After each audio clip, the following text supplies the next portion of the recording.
Parents को नमस्कार। ये हम लोगों का ये तीसरा सेशन है, बहुत ही महत्वपूर्ण सेशन है।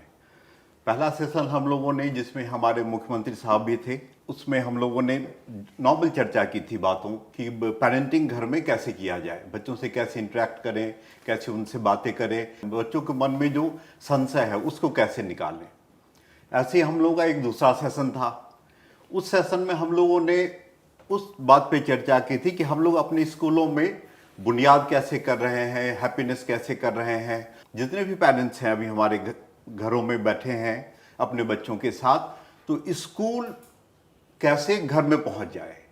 और ये सेशन हम लोगों के लिए बहुत ही महत्वपूर्ण सेशन है। इसमें हम हैप्पीनेस की, हम लोगों ने 2-3 साल पहले हैप्पीनेस क्लासेस शुरू किए थे अपने स्कूलों में।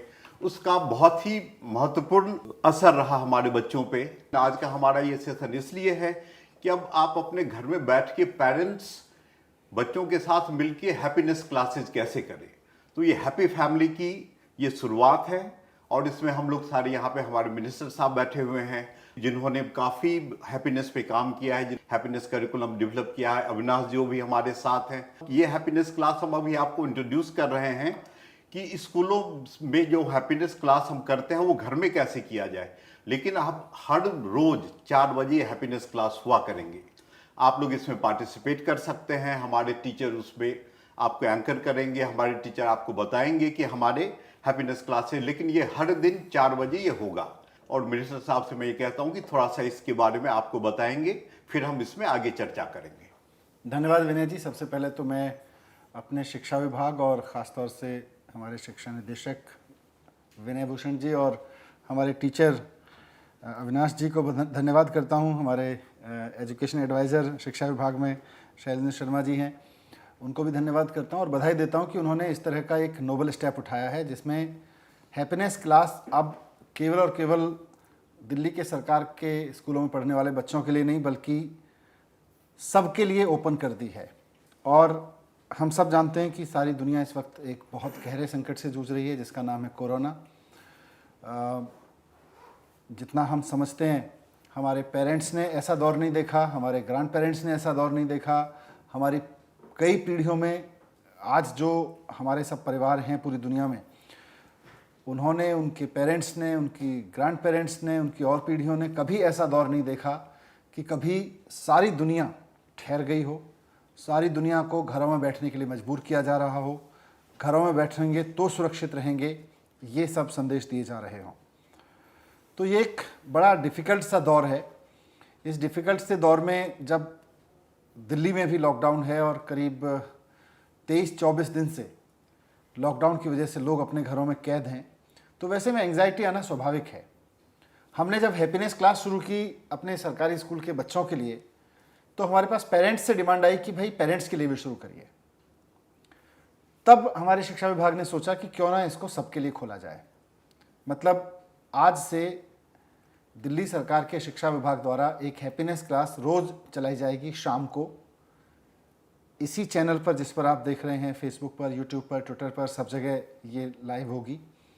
और हमारे सरकारी स्कूलों के टीचर्स जो पिछले 2 साल से हैप्पीनेस क्लास कराते रहे हैं, वो इस क्लास को कराया करेंगे।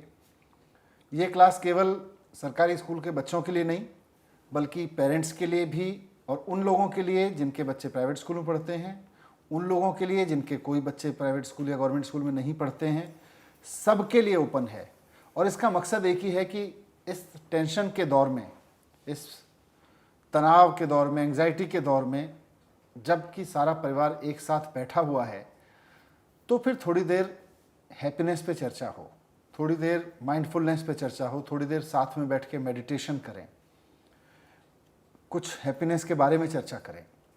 ये हमारा मकसद है आज इस कार्यक्रम को शुरू करने का। रोज़ाना शाम को 4 बजे ये क्लास हुआ करेगी।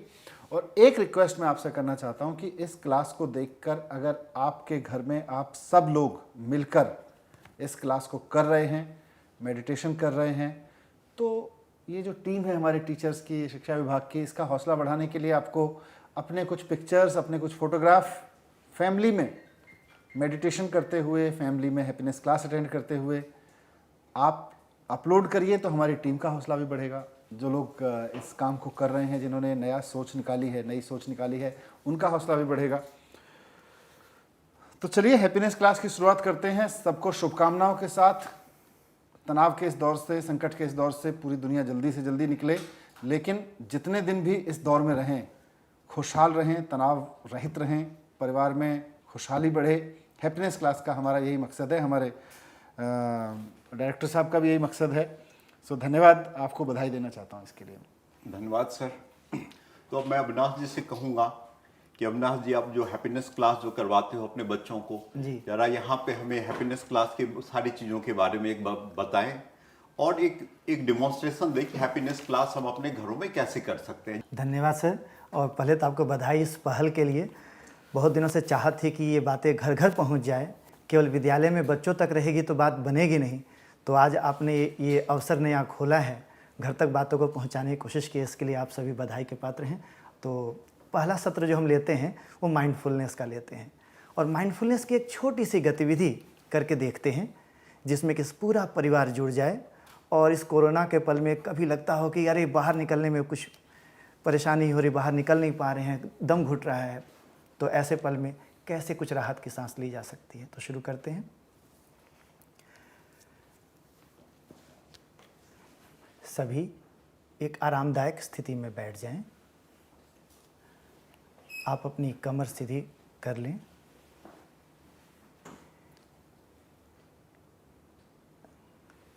यदि आप सहज न महसूस करें तो आंखें बंद करने की कोई आवश्यकता नहीं। तो अब शुरू करते हैं इस प्रक्रिया को। एक लंबी गहरी सांस लेकर अपनी आंखें बंद करें।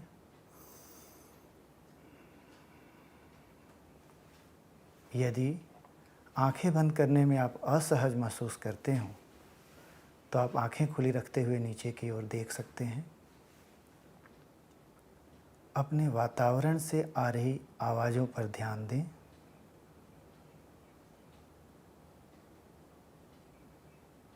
कौन सी आवाज़ें आ रही हैं, किस ओर से आ रही हैं,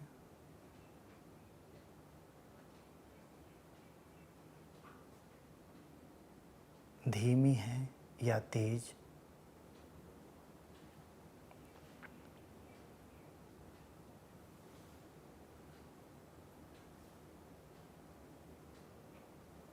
अब आप अपना ध्यान अपनी सांसों पर लेकर आएं।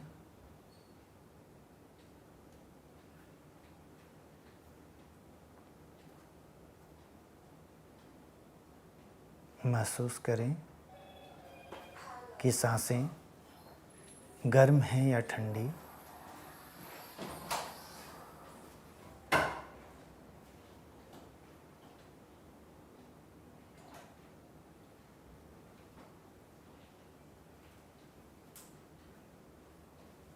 सांसों का आना जाना महसूस करें।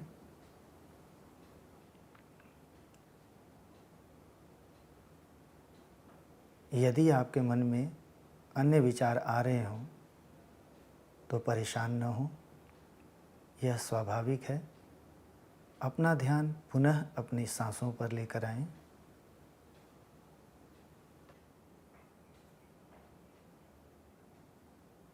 अब आप अपने बैठने की स्थिति पर ध्यान दें। आपके शरीर का कौन सा भाग किन्हीं अन्य वस्तुओं से छू रहा है।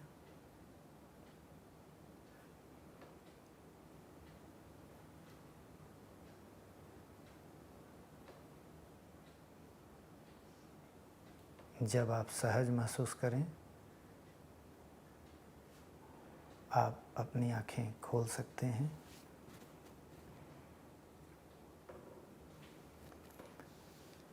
तो कुछ बातों का हमें ध्यान रखना है, जैसे इसमें किसी विशेष प्रकार की अवस्था में बैठने के लिए नहीं कहा जाता। जिस तरह से आप आरामदायक महसूस करते हो उस अवस्था में बैठें। किसी प्रकार के मंत्रोच्चारण की इसमें बात नहीं होती। किसी विशेष प्रकार के शब्दों के बार बार बोलने के लिए इसमें नहीं कहा जाता। और साथ में हमें ये भी ध्यान रखने की बात है कि यदि कोई आंख बंद करने में असहज महसूस कर रहा हो तो आंख बंद करने का दबाव भी न बनाया जाए। तो पूरे परिवार के साथ बैठिए, कुछ इस तरह का अभ्यास कीजिए देखिए दिन प्रतिदिन आपकी स्थिति कैसी बनती है, क्या आप कुछ कंफर्टेबल महसूस करते हैं, क्या आपको कुछ राहत जैसा लगता है, अपने अनुभव शेयर करते रहिएगा। पर एक बात का और ध्यान रखिएगा कि जब भी आप माइंडफुलनेस करने के लिए बैठें तो उस वक्त कोशिश कीजिए कि घर का वह स्थान चुनें जहाँ थोड़ी सी फिर भी शांति हो। साथ ही आप अपने अन्य कार्यों को छोड़ करके आराम से बैठ जाएं और इन बातों का ध्यान रखें कि हम ये सारा प्रयास अपने वर्तमान में आ रही भावनाओं और विचारों को समझने या यूँ कह लीजिए उसके प्रति सचेत होने के लिए कर रहे हैं, सजग होने के लिए कर रहे हैं। मकसद विचारों को ख़त्म करना नहीं है। तो इस बात को लेकर आप परेशान ना हो कि अरे आपके मन में तो विचार आते जा रहे हैं, ध्यान सांसों पर जा नहीं रहा या टिक नहीं रहा। तो इसमें कोई परेशानी की बात नहीं है। धीरे धीरे अभ्यास के साथ हमारा ध्यान उन जगहों पर जाना शुरू हो जाता है जहां हम ले जाना चाहते हैं। बस इन कुछ बातों का ध्यान रखते हुए माइंडफुलनेस कीजिए और देखिए किस प्रकार का अनुभव आपको मिलता है। आपके ये 2 मिनट के इस सेशन में ही जी अजीब सी शांति सी महसूस होती है और ये शांति सब घरों में पहुंचनी चाहिए। कुछ सवाल आ रहे हैं पेरेंट्स से, जो लोग देख रहे हैं इस चीज के बारे में, माइंडफुलनेस से ही रिलेटेड। ओके, तो तो आगे फिर बढ़ने इसके से बाद पहले आप हम ठीक है उन सवालों को ले लेते हैं, फिर आगे दूसरे पे बढ़ते हैं। सो जनरली जो सवाल हमारे पास में आए हैं उसमें दो बड़ी क्लियरली निकल करके आ रहा है, दो स्ट्रीम। एक जो सवाल आया है वो ये है कि जो अविनाश जी ने अभी आपने करके दिखाया, आप इसे माइंडफुलनेस कह रहे हैं। सवाल ये है कि माइंडफुलनेस और मेडिटेशन में क्या अंतर है? बिकॉज बहुत सारे परिवार मेडिटेशन करते रहे हैं, उससे अवगत हैं। तो माइंडफुलनेस और मेडिटेशन में क्या अंतर है, थोड़ा इसको स्पष्ट करते हैं। और एक जो बड़ा इंटरेस्टिंग सवाल और निकल करके आया है, उसको देखा जा सकता है, वो ये है कि किसी ने पूछा है कि क्या हैप्पीनेस वाकई सिखाई जा सकती है? हैप्पीनेस तो एक भाव है, एक फीलिंग है, उसे कैसे सिखाया जा सकता है, उसे कैसे प्रैक्टिस किया जा सकता है? तो इस पे थोड़ा सा रोशनी डालें सर। माइंडफुलनेस और मेडिटेशन, मैं कोई बहुत उस पर बहुत पकड़ रखने वाला व्यक्ति नहीं हूँ।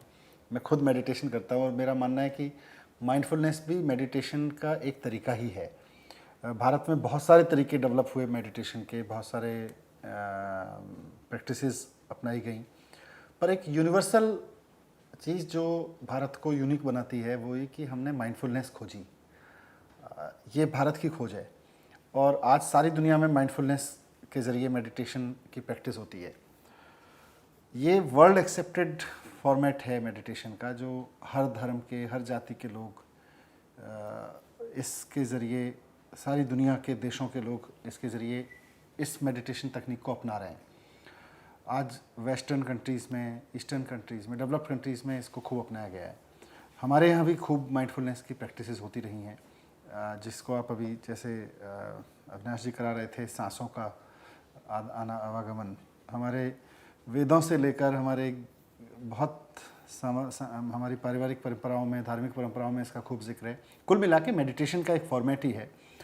मकसद इसका यही है कि मतलब इसका जो शब्द आया है वो बड़ा अच्छा है कि आपका माइंड जो है ना हमेशा फुल रहता है, तनाव से, विचारों से, झगड़े झंझटों से, किसने क्या कह दिया था, किसने क्या करना था, क्या करना है, क्या नहीं होना, क्या हो गया। तो उस माइंडफुल को, मतलब अपने फुल माइंड को थोड़ा माइंडफुल कर लें, थोड़ा ध्यान दे लें। तो कोई चीज़ आप ध्यान दे के करते हैं, आप ये गिलास उठा रहे हैं तो ध्यान दे के उठा रहे हैं, या आपका माइंड पहले कहीं और फुल है, आपने गिलास उठाया और ये गिर गया। तो अगर आप माइंडफुल होकर गिलास उठाएंगे तो गिरेगा नहीं, और अगर बिना फुल, मतलब बिना माइंडफुल हुए फुल माइंड से गिलास उठा लेंगे तो हो सकता है गिर जाए, अपने ऊपर भी गिर सकता है, किसी और के ऊपर भी गिर सकता है। तो बहुत लेमैन लैंग्वेज में मैं कहूँ तो यही मुझे समझ में आता है। बाकी तो जो बहुत एक्सपर्ट्स हैं मेडिटेशन के वो इस पर बात कर सकते हैं, पर मेरी राय में हर चीज़ को ध्यान से करना, हर चीज़ पे ध्यान लगाना, हमारी सबकी शिकायत ये रहती है साहब मेरा मन ना कहीं टिकता नहीं है। तो दुनिया भर में जितने प्रयोग हुए और भारत में जितने प्रयोग हुए और हमारे हैप्पीनेस क्लास में भी जितने प्रयोग हुए, माइंडफुलनेस के प्रयोग से ये देखने में आया कि बच्चे अपने पढ़ाई पे ध्यान देने लगे। जिन लोगों ने भी माइंडफुलनेस किया, उन लोगों के माइंडफुलनेस के तकनीक से मेडिटेशन किया, मन शांत रहने लगा। जैसे विनय जी भी कह रहे थे कि 2 मिनट के अंदर अंदर बड़ी अजीब सी शांति महसूस होती है, बड़ी अच्छी सी शांति महसूस होती लगती है। तो यही है। आपका दूसरा और सवाल था क्या? इस पे ही एक इंटरेस्टिंग सी बात एक टीचर अभी मुझे रिमाइंड कर रहे हैं। वो ये कहते हैं कि बहुत बार पेरेंट्स की भी और टीचर्स की भी बच्चों से शिकायत रहती है। हम ये बोलते हैं कि ये ध्यान नहीं देता, ये ध्यान से नहीं सुनता, पर हम कभी उसे सिखाते नहीं है कि ध्यान कैसे दिया जाए। ध्यान देगा कैसे? जब माइंडफुल होगा तो ध्यान, फुल माइंड होगा तो ध्यान कैसे देगा? तो फुल माइंड की जगह माइंडफुल बनाना, मकसद यही है कि हर वक्त सब झगड़े झंझट घूम रहे होते हैं। और ये पेरेंट्स की नहीं होती है, दफ्तरों में भी यही होती है। बॉस की बात नहीं सुन रहा होता है कोई, किसी दफ्तर में, आप सरकारी दफ्तर में जाओ, कोई आदमी काम कराने आता है, उसकी कोई बात नहीं सुन रहा होता, दिमाग में इतनी सारी चीज़ें घूम रही होती हैं। तो फुल माइंड की जगह माइंडफुल बनाना, उसका अभ्यास करना। नहीं बने? हाँ, मतलब ये इसमें आप ये भी कह सकते हैं कि लोगों को दुख होता क्यों है जब कॉन्फ्लिक्ट होता है माइंड में। हाँ, उसको जब आपकी स्थिति से, आपकी जो परिस्थिति है उससे जब आपका कॉन्फ्लिक्ट होता है तब दुख होता है। और ये जो क्लास है, ये जो माइंडफुलनेस की आप जो बात करते हैं, उसी परिस्थिति को समझने का एक प्रयास है और एक्सेप्टेंस का प्रयास है कि अगर आप जो चीज़ें जैसी भी हैं, अगर आप उसको एक्सेप्ट करते हो तो आपको वो दुख नहीं होगा, वो कॉन्फ्लिक्ट नहीं रहेगा। तो मेडिटेशन का एक ये भी वो है कि जो भी जैसा है आपको एक्सेप्ट करना है कि ये ऐसा है। अब वो जो स्थिति है उसको उबरने के आपको अलग तरीके हो, लेकिन आपको पहले ये एक्सेप्ट करना पड़ेगा कि ये स्थिति है। वैसे भी देखो, परिवार के साथ बैठ के खाना खाते हैं, सिनेमा देखने जाते हैं, पार्कों में घूमने जाते हैं, एक बार परिवार के साथ बैठ के मेडिटेशन भी करिए, ये मौका है। हाँ, तो बहुत अच्छा मौका है कि साथ बैठे हुए हैं सब। तो दूसरा जो इसी से रिलेटेड था वो ये था कि क्या हैप्पीनेस सिखाई जा सकती है? हैप्पीनेस का अभ्यास कराया जा सकता है। हैप्पीनेस अगर कोई टारगेट दिखे कि जिस तरह से हमने जब हैप्पीनेस क्लास को लॉन्च किया था उस वक्त भी ये बात आई थी कि भाई आप क्लास में हैप्पीनेस करोगे, क्या हैप्पीनेस सिखाई जा सकती है? तो हमने कहा बिल्कुल, हैप्पीनेस एज ए सब्जेक्ट पढ़ा के कुछ आप मैथमेटिक्स में 2+2 जोड़ के 4 सिखा दो, अलग उस तरह के टारगेट से नहीं समझ सकते, लेकिन हैप्पी रहना सिखाया जा सकता है। हैप्पीनेस एक मन की अवस्था है, उस अवस्था से परिचय कराया जा सकता है कि भाई कोई काम हम खुश होकर करते हैं या खुश रहने के लिए करते हैं। वो कहते हैं ना कि आदमी बड़े तनाव में होता है तो उसको सबसे अच्छा काम भी दुखी करने लगता है, और जब हैप्पी होता है तो सबसे कष्टकारी काम भी वो खुशी खुशी निकाल जाता है। तो वो हैप्पीनेस जो मन की अवस्था है, हमारा पूरा कोशिश उसमें हैप्पीनेस क्लास में यही है कि बच्चा उस मन की अपनी अवस्था को समझे, उस मनोस्थिति को, मनोदशा को समझे और बार बार उसका अभ्यास करे, उससे उसका इंट्रोडक्शन हो जाए। तो आज जब हम हैप्पीनेस क्लास पूरे परिवार के लिए करा रहे हैं तो उसका मकसद भी यही है कि आप घर में खाना खा के खुश होते हैं, कुछ आजकल तो वैसे मिलता नहीं, उसमें भी कोरोना आ गया है, होम डिलीवरी में भी कुछ पिज़्ज़ा मंगा लिया आपने कुछ और मंगा लिया, उस पर खुश होते हैं। एक बार घर पे मेडिटेशन करिए बैठ के, हैप्पीनेस की क्लास करिए बैठ के, आपको सोचने समझने का भी मौका मिलेगा एक दूसरे के बारे में, साथ में बैठ के आप कैसे रह रहे हैं, कैसे नहीं रह रहे हैं, कैसे कर रहे हैं। तो उसी से हैप्पीनेस की एक अवस्था निकल के आती है। और अविनाश जी, इसमें अभी हैप्पीनेस करिकुलम में जो हम लोगों ने देखा है, माइंडफुलनेस तो है ही, लेकिन कुछ हम लोगों ने, जैसे कि वेलबींग की बात है, बच्चों के वेलबींग की, बच्चे इमोशनली भी स्ट्रांग हो, इमोशनली भी बच्चे चीज़ों से रिलेट कर पाएँ, अपने पेरेंट्स से, अपने नेबर्स से, अपने एनवायरनमेंट से, एनिमल से, सब चीज़ों से। तो उस रिलेशन को हम लोगों ने एक कहानी के तौर पे दर्शाया है। तो उस टाइप के जो कुछ कहानियाँ हो, आप उसमें से 1-2 कहानी भी बता सकते हैं कि जिससे कि पता लगे पेरेंट्स को कि हम अपने क्लासेज में कहानियाँ, माइंडफुलनेस तो कराते भी हैं, साथ साथ कहानियाँ भी हम बच्चों को सुनाते हैं और उस पर चर्चा भी करते हैं। तो 1-2 कहानी अगर आप बता दें बच्चों के लिए तो बहुत ही अच्छा हो। शुक्रिया। एक्चुअली कहानी का मूल मकसद है बच्चों को चर्चा का खूब अवसर देना, क्योंकि हम ये देख पाते हैं कि कोई हमें जब कुछ सिखाने की कोशिश करता है तब हमारा सीखना शायद उतना नहीं होता जितना जब हमें कोई बात क्लिक कर जाती है या हमें छू जाती है, तब वो हमारे आचरण में आना आसान हो जाता है। देखते हैं, एक कहानी सुनते हैं, उस कहानी में क्या बात निकलती है। और आप सभी से एक अनुरोध रहेगा, कहानी सुनाने के बाद जो प्रश्न बच्चों से आप पूछें, उन बच्चों पर अपना निर्णय या अपना विचार मत थोपिएगा। खुल करके बच्चों को अपना विचार शेयर करने दीजिएगा, अपनी बात रखने दीजिएगा और अपनी बात जोड़िएगा भी ज़रूर, क्योंकि जब आप अपनी बात जोड़ेंगे और बिल्कुल उसी भाव से जोड़ेंगे जैसा आपके साथ होता है, जैसा आप महसूस करते हैं, जैसा आप जीते हैं, तो बच्चे को भी लगेगा कि हाँ वास्तव में जीने की बात है। देखते हैं कहानी में क्या होता है। तो एक कहानी लेते हैं और इस कहानी पर कुछ चर्चा करके देखते हैं। दो मित्र एक पहाड़ी पर खड़े थे और आपस में बातचीत कर रहे थे। बहुत दिनों बाद मुलाकात हुई थी, तो एक ने कहा कि और भाई कैसा चल रहा है। हाल चाल की पूछताछ में बात चली कि ठीक है, सब अपना तो सब कुछ बढ़िया है, अपनी बताओ। तो दूसरे ने कहा कि देखो वैसे तो सब ठीक है, पर जब से पिताजी का देहांत हुआ है तब से भाई का सारा बोझ मुझ पर आ गया है, उसकी पढ़ाई का खर्चा और पता नहीं क्या क्या सब। तभी उनकी नज़र एक लड़की पर पड़ती है जो पहाड़ी पर ऊपर चढ़ रही होती है और उसने एक बच्चे को अपनी पीठ पर लादा हुआ होता है। लड़की की उम्र वही लगभग 9-10 साल की होगी, पसीने से लथपथ। उन मित्रों में से एक ने पूछा, अरे तुम तो पसीने से लथपथ हो, एक काम करो ना, बच्चा हमें दे दो, हम तुम्हारी सहायता कर देते हैं, थोड़ा आगे ले जाने में तुम्हारी मदद कर देते हैं, तुम्हें काफ़ी बोझ भी लग रहा होगा, कुछ हल्के हो जाओगे कुछ देर के लिए।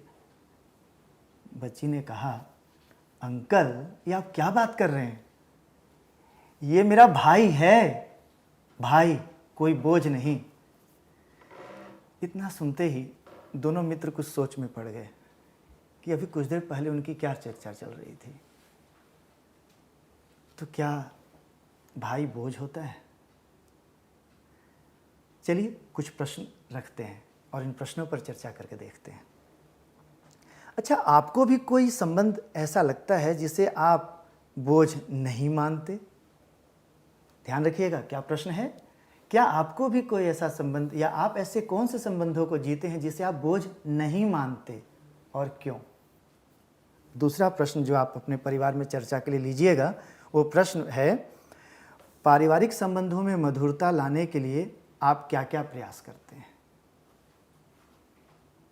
पारिवारिक संबंधों में मधुरता लाने के लिए, अपनापन बढ़ाने के लिए आप क्या क्या प्रयास करते हैं?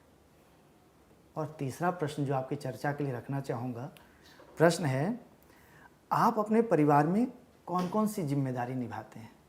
बस 3 प्रश्न, इन 3 प्रश्नों पर आज चर्चा करके देखिए क्या क्या बातें निकल के आती हैं। पर फिर वही बात, हर व्यक्ति को अपनी बात साझा करने दीजिए, अपने विचार साझा करने दीजिए, अपने विचार को थोपने की कोशिश न हो परिवार में, और साथ में इस बात का भी हम ध्यान रखें कि हम अपनी बात भी खुल करके शेयर करें।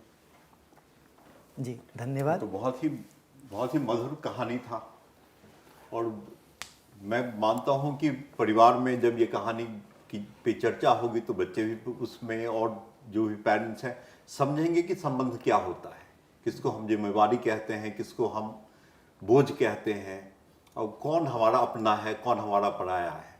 और ये आप अगर देखेंगे, अगर इस कहानी की ही बात लें तो मेरे को नहीं लगता कि कोई भी, हर आदमी समाज से ऐसे जुड़ा है कि समाज का कोई भी आदमी किसी के लिए बोझ नहीं लग सकता। सबकी, समाज के एक एक आदमी की, एक एक लोगों के लिए हर की उतनी ही जिम्मेवारी बनती है। बड़े इंटरेस्टिंग इस पे सवाल पूछ रहे हैं। हाँ, एक बड़ा ही प्रैक्टिकल सवाल एक मैडम ने पूछा है। उनका कहना है कि हमारे परिवार में 6 लोग हैं और कभी भी किसी भी मुद्दे पर वो एक मत कभी होते ही नहीं है। आप कह रहे हो कि कहानी के बाद उस पर चर्चा किया जाए जी, तो वो सब तो झगड़ा कर लेंगे आपस में। कैसे सहमत हो, मतलब कैसे उस चर्चा को गाइड कैसे किया जाए कि वो बिना लड़े झगड़े किसी चीज पर सहमत हो सके, इसके बारे में भी कुछ बताएं। देखिए होता क्या है कि हर बच्चे के पास या हर व्यक्ति के पास एक अवसर उपलब्ध हो जाए कि अपनी मन की बात रख सके और हम उस सहजता के साथ वहाँ उपस्थित हों कि हम उसकी बात सुन सकें।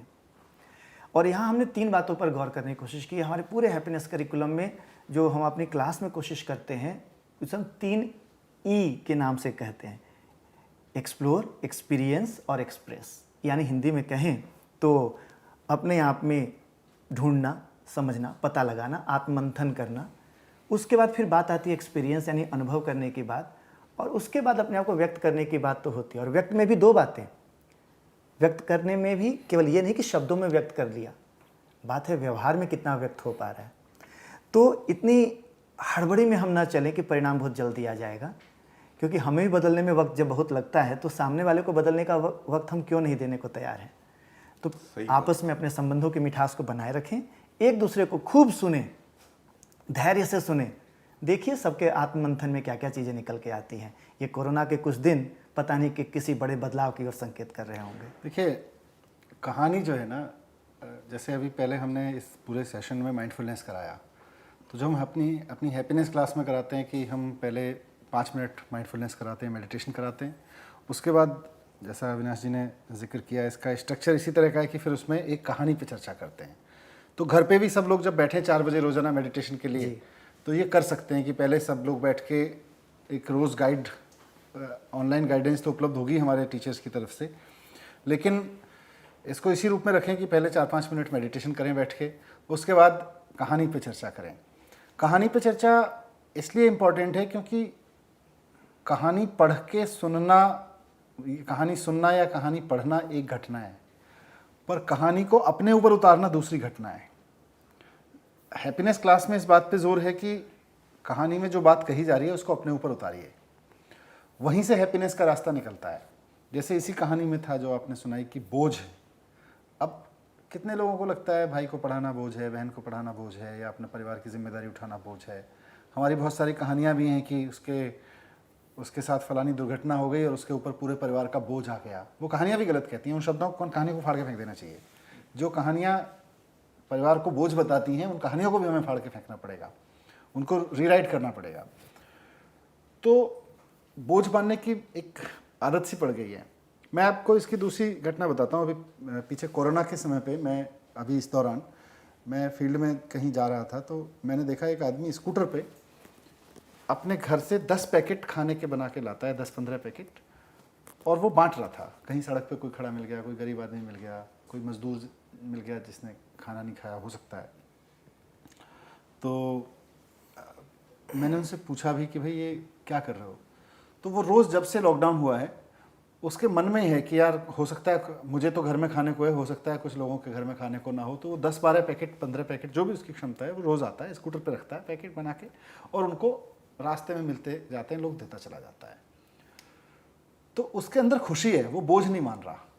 अभी आप नियम बना दो कि सबको करना है तो सबको बोझ नहीं लगने लगेगा, जिसके पास है उसको भी बोझ लगने लगेगा, लेकिन वो अंदर से खुश है, खुश होके कर रहा है वो इस चीज़ को।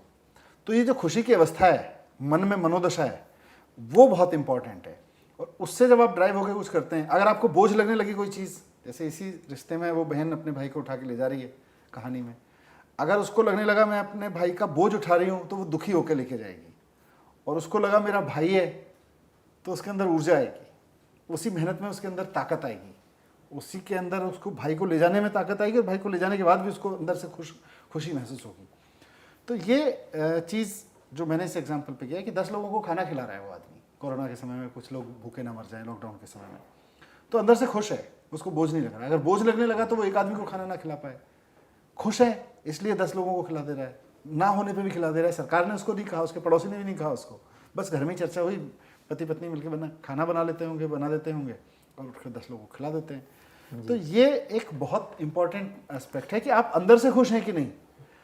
आप 24 घंटे कुछ ना कुछ तो कर रहे हैं, लेकिन उसके जब आप उस सीट पे बैठे हैं तो आप खुश होकर बैठे हैं उस काम को करने के लिए या दुखी होकर बैठे हैं, इसी पे सारा निर्भर है जी। एक बात और जोड़ना चाहूँगा कि जैसे घर में जो आपने कहा कि कहीं आपस में लोग भीड़ न जाएं, तो उसके लिए एक बात और ध्यान रखने की आवश्यकता होती है कि जो भी व्यक्ति जो कुछ भी शेयर कर रहा है, जो व्यक्ति जो कुछ भी बता रहा है, उसके अनुभव में वो बात कहीं ना कहीं से आई है, चाहे उसने वैसा कुछ होते हुए देखा है, चाहे उसके साथ कोई ऐसी घटना घटी है। तो जब उसने वैसा कुछ देखा, सुना, महसूस किया, तब उसने कुछ व्यक्त किया है। तो हो सकता है उसके पिछले अनुभवों में कुछ ऐसी बात हो जो आपके अनुभवों से भिन्न हो। तो इस बात का सम्मान करते हुए एक दूसरे को सुनते चलिए और स्थिति बेहतर हो जाएगी। नहीं, इसीलिए हमारे क्लास में ये भी इसीलिए कहा गया कि बच्चों को बोलने का पूरा मौका दिया जाए, बच्चों पे अपनी कंडीशन न ला दी जाए और बच्चे को पूरी फ्रीडम दी जाए कि बच्चा अपना जो भी कहना चाहे कहानी के बारे में, चाहे अपने एक्सपीरियंस के बारे में, उसको पूरी छूट है कि बच्चा खुल के बात कर सके। जी। बच्चे में कॉन्फिडेंस भी आता है, बच्चे को खुशी भी मिलती है इससे कि अब हमारे टीचर, हमारे जो दोस्त है वो मेरी बात अब सुन रहे हैं। जी सही और उससे, और यही हैप्पीनेस का ये शुरुआत है। आदमी खुश होता ही तब है जब आपका एक्सेप्टेंस होगा दुनिया में। एक छोटी सी बात यहाँ जोड़ना चाहूँगा। बच्चों से चर्चा होते वक्त एक से पूछा गया, सम्मान आप किसी को किन तरीक़ों से देते हैं? और एक छोटे से बच्चे ने, 6ठी क्लास में जो अभी गया है, उस बच्चे ने कहा कि किसी को सुनना भी सम्मान देना है। बहुत बड़ी बात है। तो किसी ध्यान को से सुनना। किसी को ध्यान से आप सुनना भी सम्मान सुनिए, उसका रेस्पेक्ट है कि आप उसकी बातों को सुन रहे हैं। एक बच्चा बता रहा है, बहुत बड़ी बात। एक नीतिगत, मतलब कि पॉलिसी रिलेटेड सवाल किसी ने पूछा है कि हमेशा से बचपन से जब हम लोग भी स्कूल जाते थे तो एक मॉरल साइंस की किताब होती थी, नीति शास्त्र की किताब होती थी, जो स्कूल में हमें पढ़ा दिया जाता था। तो आप जो कर रहे हैं यहाँ पे, जैसे हैप्पीनेस में जो कहानी आप उपयोग करते हैं, वो जो मॉरल साइंस का जो सिलेबस होता था उसमें और इसमें क्या अंतर है? और फिर बहुत सारा हमारा ट्रेडिशन रहा है, बहुत अच्छी अच्छी हितोपदेश और ये सब जातक कहानियाँ बहुत सारी रही हैं। इन सब चीज़ों के बीच में फिर आपने अपने आप से कहानियाँ कहाँ से इंट्रोड्यूस करी और क्या डिफरेंट है उसमें? और देखिए, इस कैरिकुलम को जब हम बना रहे थे तो उस वक्त ये बड़ा सवाल उठ रहा था कि क्या हम नैतिक शिक्षा बना रहे हैं? नैतिक शिक्षा उसका एक छोटा सा हिस्सा है, उसका आधार है, पर हैप्पीनेस एक विज्ञान है। मतलब नीति क्या है? कोई कहानी कहती है कि सच बोलना चाहिए, ये नीति है। पर अगर उसके विज्ञान पे चर्चा नहीं हुई तो सच बोलना बोझ लगने लगता है, सच बोलने से डर लगने लगता है यार सच बोला तो नुकसान हो जाएगा, इसलिए आदमी बोलता नहीं। जैसे मतलब इसी सच वाले एग्जाम्पल पे ले तो हरिश्चंद्र की कहानी हमने सुनाई कि साहब सच बोलना चाहिए और सच के लिए सब कुछ बर्बाद कर देना चाहिए, चाहे अपना सब कुछ दांव पे लगाना पड़े, लेकिन सच बोलना चाहिए। बड़ी अच्छी कहानी हमारी भारतीय परंपरा में आई।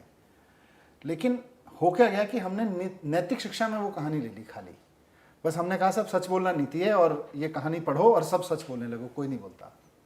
बल्कि हम आदर्शवादी बातें जो भी करें, हकीकत ये है कि आज हरिश्चंद्र कह के उस व्यक्ति का मजाक उड़ाया जाता है जो अपने दफ्तर में ईमानदारी से काम करता है, जो सच बोलता है, उसके बारे में लोग कहते हैं यार बड़ा हरिश्चंद्र है भाई।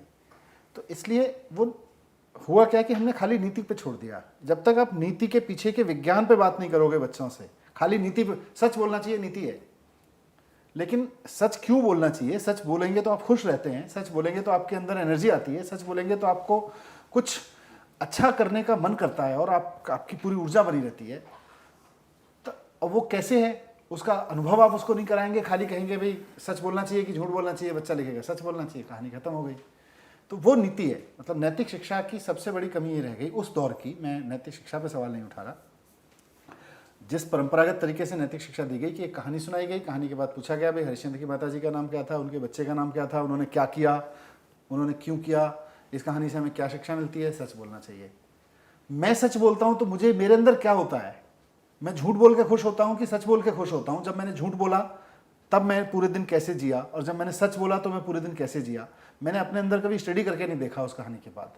तो हमारी हैप्पीनेस क्लास में हम इस बात पे कहते हैं कि हम अगर कहीं कहानी में पढ़ाएंगे कि सच बोलना चाहिए, तो हम कहानी से क्वेश्चन नहीं पूछेंगे, हम उससे पूछेंगे कि भाई, और हम उसको समझाएंगे भी नहीं कि पूरे दिन सच बोलना कि झूठ बोलना। हम तो चाहेंगे कि बच्चा 2-4 बार झूठ भी बोल ले, हम चाहेंगे कि बच्चा दिन में 4-6 बार सच बोले तो 1-2 बार झूठ बोले, और उसके बीच अंतर करना सीखे कि जब मैंने झूठ बोला तो मेरे अंदर क्या खलबली मची, जब मैंने सच बोला तो मेरे अंदर क्या खलबली मची। फिर बच्चा अपने आप कहेगा मुझे सच वाली खलबली चाहिए, मुझे झूठ वाली खलबली नहीं चाहिए। अभी ये हमारा हैप्पीनेस का विज्ञान है। ये भारत का जो अनुसंधान था, जिसको कहते हैं कि भारतीयता थी, वो अनुसंधान हमारे उस विज्ञान में था। अब उसको हमने नीति में बना दिया। नीति एक आधा अधूरा काम था जिसके विज्ञान को हम अपने एजुकेशन में ट्रांसफ़र नहीं कर पाए। हमारा हैप्पीनेस करिकुलम जो है पूरा का पूरा इस विज्ञान पर आधारित है। जैसे यही कहानी जो अविनाश जी ने सुनाई, सामान्य तौर पे हम कहते हैं भाई बहन में प्यार होना चाहिए। अब सारे भाई बहन एक दूसरे पे लड़ते हैं, कौन से भाई बहन है जो नहीं लड़ते? पर प्यार होना चाहिए कहानी से आप नीति सिखा दोगे और फिर सारे भाई बहन प्यार में रहने लगेंगे, ऐसा तो होने वाला नहीं है और आज तक हुआ नहीं, और हम कब नहीं पढ़ा रहे थे ये सब चीज़ें। तो हैप्पीनेस में हम इससे आगे कदम उठाया। भाई बहन में प्यार होना चाहिए, भाई बहन को एक दूसरे को बोझ नहीं मानना चाहिए। कहानी ये कहती है हैप्पीनेस की क्लास में ये क्या करते हैं हमारे टीचर्स कि उसके बाद बच्चों को कहते हैं अच्छा सुबह से शाम तक आप अपनी ज़िंदगी में से उदाहरण ढूंढ के लाओ जब आपने अपने किसी रिश्ते को बोझ माना। आपकी बहन ने आपसे पानी मांग लिया, आपको बोझ लगा कि आप आराम से बैठे हुए थे, आपको उठना बोझ लगा क्या, या बहन ने आपसे पानी मांगा तो आपने उठ के खुश होके दिया। वो बच्चा रिकॉल करता है मेरी मम्मी ने मुझको ये काम दिया था, मुझे अपने मम्मी के कहने पे काम कर रहा था तो मुझे बोझ लगा। कब बोझ लगा, कब खुशी खुशी किया, बोझ लगने में मैं दुखी था, खुशी खुशी जब कर रहा था तो मज़ा आया। तो ये बच्चा अपनी फीलिंग्स रिकॉल करता है। तो हम अगले एक हफ्ते फिर बच्चे की फीलिंग्स रिकॉल करने में मदद करते हैं। तो आज मैं जो हैप्पीनेस क्लास चल रही है उसमें भी कहना चाहूँगा कि जब किसी कहानी पे चर्चा करें तो कहानी के चरित्रों को भूल जाएं और अपने ऊपर चर्चा करें कि और खुल के चर्चा करें कि कल आपने मुझे ये कहा था ना, ये बोझ लगा, या ऐसा नहीं लगना चाहिए था। आपके अंदर से अगर कुछ घटने लगा तो ये कहानी सफल है, नहीं तो किताब में लिखी हुई एक नीति शास्त्र की चीज़ है, किसी के काम नहीं आती। तो बेसिकली आप ये कह रहे हैं कि कहानी के माध्यम से हम अपने जीवन पे रिफ्लेक्ट करें कि हम कैसे जी रहे हैं, कैसे हम रिश्ते निभा रहे हैं और किस तरीके के थॉट हमारे अंदर में आ रहे हैं। कहानी एक माध्यम है जी। उस दिशा में उस तरीके से सोचने में मदद कर। बिल्कुल, कहानी अगर लक्ष्य है तो नीति है, और अगर कहानी वो माध्यम है तो हैप्पीनेस है। ये तो हम चर्चा कर रहे हैं पूरे परिवार के साथ बैठ करके, तो हमें भी जो ग्रोन अप हैं उनको भी शायद उसी दृष्टिकोण से रिफ्लेक्ट करना होगा। बिकॉज हम बच्चों को कोई चीज़ बताएं और हमारे स्वयं के आचरण में वो नहीं आएगा तो वो फिर विरोधाभास होगा, फिर वो कभी एक्सेप्टेड नहीं होगा, बच्चा कभी उसे नहीं मानेगा। जो हम कह रहे हैं उससे कहीं ज़्यादा जो हम कर रहे हैं वो चीज़ बच्चा देख रहा है। और इसीलिए हमारी क्लास में एक और बात यहाँ सपोर्ट करती है इस चीज़ को कि जब टीचर न्यूट्रल होकर के इन चीज़ों को करते हैं, मतलब किसी के उत्तर को स्वीकारना या किसी के उत्तर को अस्वीकार कर देना, ऐसा नहीं करते हैं, तो वो भी एक तरह से देखा जाए तो अपने आप के लिए एक अवसर उपलब्ध करा रहे हैं, क्योंकि हर व्यक्ति ग्रो करेगा इस वक्त। चर्चा के वक्त हर व्यक्ति अपने आप को देख रहा होगा, तो जब परिवार में चर्चा चल रही होगी तो हर व्यक्ति को वहाँ भी अपने आप में आगे बढ़ने का अवसर मिलेगा, अपने आप को देखने का अवसर मिलेगा। जी, तो इससे वाकई सबको बहुत फ़ायदा होगा, हमारे पेरेंट्स को भी बहुत फ़ायदा होगा हमारे। और सर हम लोग आपने एक जो ब्लॉग डेवलप किया है, हाँ, उसके बारे में भी आप थोड़ा सा बताएं। बेसिकली लॉकडाउन है तो मुझे भी थोड़ा सा समय मिल जा रहा है आजकल। हाँ, तो जितनी हैप्पीनेस की गतिविधियां हैं, कहानियां हैं, इसकी माइंडफुलनेस है, इस पे हमारे टीचर्स ने, हमारे एजुकेशन एक्सपर्ट्स ने, हमारी एक हैप्पीनेस की टीम थी, उसने बहुत रिसर्च की थी और लगातार उस रिसर्च में, उस चर्चाओं में भी शामिल रहा था। क्योंकि इंटेंट, उद्देश्य क्या था वो एक तरह से हम लोगों को क्लियर था और पूरी टीम उस पर काम कर रही थी हमारी। तो उस सारी कहानियों को बहुत सोच समझ के छांटा गया है। बहुत भारतीय परंपरा से बहुत सारी कहानियाँ, अंतर्राष्ट्रीय परंपरा से बहुत सारी कहानियाँ उठाई गई हैं, बहुत सारी एक्टिविटीज़ उठाई गई हैं। लोग हमसे पूछते हैं कि भाई ये हैप्पीनेस क्लास में क्या करते हो, तो मुझे लगा कि उसके जवाब में अब एक ब्लॉग बना देते हैं। तो अब हैप्पीनेस की हमारी जो पूरी हैप्पीनेस की पूरी क्लास जो है वो अब एक ब्लॉग पे आ गई है। आप 8वीं क्लास, 7वीं क्लास, 6ठी क्लास, सारी क्लासेस, नर्सरी से लेकर 8वीं क्लास तक जितने कहानियाँ हैं, जितनी एक्टिविटीज़ हैं, पूरा माइंडफुलनेस क्या है, किस तरह से करते हैं। जब नर्सरी के बच्चे को माइंडफुलनेस कराते हैं तो क्या करते हैं, पहली दूसरी क्लास में माइंडफुलनेस कैसे होती है, 5वीं 6ठी में कैसे होती है, 8वीं क्लास तक के बच्चे जब थोड़ा सा बड़ा हो जाता है उसके लिए माइंडफुलनेस कैसे, उसमें अंतर क्या है कराने में, उसकी कहानियों का स्तर क्या है, उसकी कहानियों पर चर्चा कैसे होगी। ये सब चीज़ें, हर एक कहानी जो आज हम चर्चा कर रहे हैं वो सब पूरे इस ब्लॉग में उपलब्ध है, happinessdaily.blogspot.com। तो मैं बल्कि कहूँगा भी कि आप अपने लिए भी, अपने दोस्तों के लिए भी इस ब्लॉग को एक बार खोल के देखें, happinessdaily.blogspot.com को। और अच्छा लगे तो दूसरों को बताइए, ख़राब लगे तो मुझे बताइए। इनफैक्ट आपने जो एक सवाल काफ़ी सारे लोगों ने पूछा उसका जवाब भी दे दिया। कुछ पेरेंट्स का ये कहना था कि ये जो हैप्पीनेस की चर्चा आप कर रहे हैं, जो क्लास चलाते हैं स्कूल के अंदर में, टीचर्स तो ट्रेंड हैं, वो कैसे कौन सी गतिविधि करानी है, माइंडफुलनेस कैसे कराना है, कौन सी स्टोरी लेनी है, उसके लिए वो ट्रेंड है, वो कर लेते हैं। हमें सुन के अच्छा तो लग रहा है, पर हम कैसे करें, बिकॉज हम तो टीचर नहीं हैं, हमने कभी किया नहीं है, तो हम कैसे करें। तो शायद ये तो ब्लॉग उसके दो है ना कि एक तो रोजाना हमारे टीचर्स, आज तो हम और विनय जी भी बैठे हैं, कल से सारे टीचर्स ही बैठा टीचर्स करेंगे। करेंगे। तो हमारे टीचर्स रोजाना 4 बजे आपको उपलब्ध होंगे गाइड करने के लिए। तो सबसे पहले तो ये है। और आप इसको और थोड़ा सा पढ़ना चाहते हैं, समझना चाहते हैं, माइंडफुलनेस क्या है, माइंडफुलनेस का पर्पस क्या है, टीचर्स जिस भाषा में बता रहे हैं उसको और डीप डाइव देर तक समझना चाहते हैं, तो आप ब्लॉग पे जा सकते हैं, हमारी वेबसाइट पे जा सकते हैं। उसमें की सारी डिटेल है, अपनी पूरी सारी डिटेल है। अभी है उसमें। जैसा मैंने कहा कि अभी कुछ सेक्शंस उसके पूरे हो गए हैं, जितना समय मुझे मिल पा रहा है इस सब के बीच में, कुछ सेक्शंस अभी पूरे होने बाकी हैं, अगले 2-4 दिन में वो भी पूरे हो जाएंगे। लेकिन काफ़ी कुछ अब आपके लिए पढ़ने के लिए मटेरियल उस पर उपलब्ध है। अविनाश जी, आप जो हमारी जो तीसरी एक्टिविटी है उसके बारे में आप हमें बताइए। जी देखिए, ये सब तो केवल तरीके हैं, पहुंचना वही है कि ये बच्चा अपने आप के बारे में सोचना शुरू कर दे। बच्चा क्यों, हम सब अपने बारे में सोचना शुरू कर दें और हमारी स्थिति बेहतर होती चली जाए। कहानी भी इसलिए ली गई थी कि एक आधार तैयार हो जाए और उस पर चर्चा हो। गतिविधि भी इसी उद्देश्य से ली गई है। हाँ, बस थोड़ा सा तरीका बदल जाएगा, कुछ वक्त अलग तरीके से बीतेगा। एक एक्टिविटी लेते हैं आज, और इसमें कुछ प्रश्न हैं आपके लिए। कीजिए क्या, साथ बैठिए और हो सके तो आपस में एक एक कागज़ दे दीजिए और सभी को कहिए कि आपको क्या क्या अच्छा लगता है, ये लिखें। तो एक लिस्ट क्या की बनाएं, क्या क्या आपको अच्छा लगता है, और दूसरी लिस्ट उसमें क्या बनाएं, क्या क्या आपको अच्छा नहीं लगता है। तो 2 बातें, क्या क्या आपको अच्छा लगता है और क्या क्या आपको अच्छा नहीं लगता है। और लिस्ट बनाने के लिए लोगों को 2 मिनट दे दीजिए। तो परिवार के सभी सदस्य अपनी लिस्ट के साथ तैयार होंगे। अब उसके बाद आप एक काम कीजिए, उनमें से उन कार्यों को, उन वस्तुओं को चिन्हित करने या गोला लगाने की कोशिश कीजिए जो आपको अच्छा लगता है पर अच्छा है नहीं। अच्छा लगता है पर अच्छा है नहीं। और दूसरी तरफ भी वही काम कीजिए जो आपने कहा था, जो जो अच्छा नहीं लगता है पर वो अच्छा है। तो इस तरीके से आप पाएंगे कि आपको 4 तरह की बातें निकल के आएंगी। क्या आपको अच्छा लगता है और अच्छा है भी, क्या आपको अच्छा लगता है पर अच्छा है नहीं, क्या आपको अच्छा नहीं लगता है पर अच्छा है, और क्या आपको अच्छा लगता भी नहीं है और अच्छा है भी नहीं। तो आप इस तरह से एक गतिविधि घर पे करके देखिए कि लोगों की क्या क्या बातें निकल करके आती हैं, और आपस में चर्चा करके भी देखने की कोशिश कीजिएगा कि उन्हें वैसा क्यों लगता है। इस पे जो बड़े पॉपुलर से सवाल हैं वो ये कि अभी आपने थोड़ी देर पहले एक कहानी बताई जी, और वो कहानी के माध्यम से चर्चा हुई। फिर एक एक्टिविटी आप बता रहे हैं। 2 बात है इसमें निकल करके आती है। एक ये कि कहानी और एक्टिविटी, क्योंकि एंड तो दोनों का ही है कि उसके बाद आप एक चर्चा कर रहे हो, तो दोनों में अंतर क्या है, क्यों हम अलग अलग कर रहे हैं? क्यों ना हम सिर्फ कहानी के माध्यम से ही चलें, या क्यों ना हम केवल गतिविधि के माध्यम से ही क्यों ना चलें?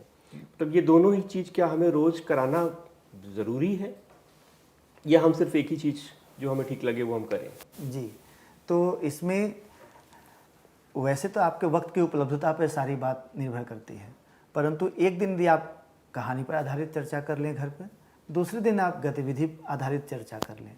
और जब आजकल जब आप पूरे दिन घर बैठे हैं तो हो सकता है कि सुबह आप कहानियों पर चर्चा कर लें और शाम के वक्त बैठ करके गतिविधि पर चर्चा कर ली जाए। तो इस तरीके से आपको मोड चेंज करने का अवसर मिलेगा, अपने आप को बातचीत का एक आधार बदलता हुआ दिखेगा, तो उसकी रोचकता बढ़ जाएगी। मुझे लगता है ये अच्छा अवसर है और इसको अब हम कंक्लूड भी करें, क्योंकि एक हैप्पीनेस की क्लास अगर रोज़ घरों में चलेगी तो इसको, आज तो शुरुआत थी, बहुत सारे लोगों को हो सकता है बहुत आइडिया ना हो कि हैप्पीनेस क्लास में क्या होता है। मेडिटेशन होता है, कहानियों पे चर्चा होती है और कुछ एक्टिविटीज़ होती हैं। ये भी आज एक खाका समझ में आ गया। इस क्लास को हमारे टीचर सब रोज़ाना चलाएंगे और उसकी डिटेल्स आपको अगर पढ़नी है तो आप उस ब्लॉग पे जाके पढ़ सकते हैं। वो ब्लॉग आपको मदद करेगा कि जब आप टीचर्स की बात सुन रहे हो तो उसको समझ सकें। और मुझे लगता है कि ये एक अच्छी शुरुआत है। इसके लिए वंस अगेन मैं शिक्षा विभाग को वाकई बहुत बधाई देना चाहता हूँ। पेरेंट्स को जरूर फायदा होगा, बिल्कुल, मेरा मानना सबको, पेरेंट्स, जो भी पेरेंट्स, नॉन पेरेंट्स, सबको फायदा होगा। सबको फायदा होगा इससे। आप लोगों को बहुत बहुत बधाई, और इस यात्रा में बहुत आगे तक हम जा पाएँ इसके लिए शुभकामनाएं। Thank you. थैंक धन्यवाद। यू।